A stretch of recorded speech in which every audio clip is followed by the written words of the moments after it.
Per le aziende la competitività ormai si gioca anche sulla sostenibilità. Fino a pochi anni fa si guardava soprattutto al prodotto, si guardava al mercato, si guardava alla innovazione. In questo momento, anche con la comunicazione che esiste tramite internet, è difficile riuscire a fare un prodotto che non sia anche sostenibile. Questo è molto importante per le aziende, specialmente le aziende che guardano verso il mercato europeo e il mercato americano. Ci sono grosse aziende che hanno dovuto riconvertire anche le proprie produzioni perché le aziende che acquistavano questi prodotti necessariamente richiedevano anche un prodotto sostenibile e compatibile dal punto di vista ecologico.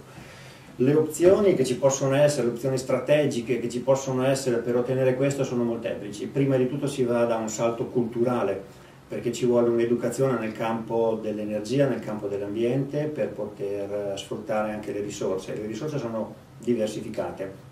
Si può pensare al fotovoltaico, ovviamente, si può pensare alla biomassa, ma si può pensare anche alla CO2 e alla geotermia. La CO2 in termini di compensazione nel mercato volontario, per esempio, perché ci sono altre aziende che fanno interventi di efficienza e risparmio energetico che poi possono compensare eventualmente le emissioni di queste aziende.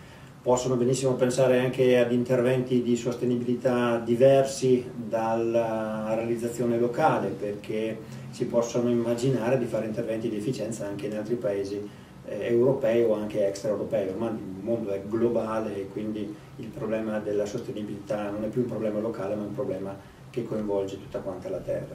Le potenzialità in questo settore qui sono molto elevate, perché la spesa per l'energia, per le aziende, per l'industria manifatturiera normalmente o è la seconda o è la terza voce di costo. Le tre voci di costo fondamentali sono le spese per il personale, le spese per la materia prima e la spesa per l'energia. Quindi in questo momento, specialmente in questo momento di crisi, è molto importante abbattere la parte di energia, perché vuol dire abbattere i costi, vuol dire migliorare la competitività, e i mezzi e le strategie ci sono e è necessario seguirle per avere anche un futuro migliore da un punto di vista commerciale e industriale. Naturalmente tutto questo non può essere esente da un piano strategico. In particolare il piano strategico per il Veneto orientale indica alcune linee molto interessanti, molto importanti per arrivare a determinate soluzioni. Il problema deve essere visto in maniera globale e come tale deve essere affrontato, quindi va affrontato con una intersettorialità e con un coinvolgimento di molte aziende.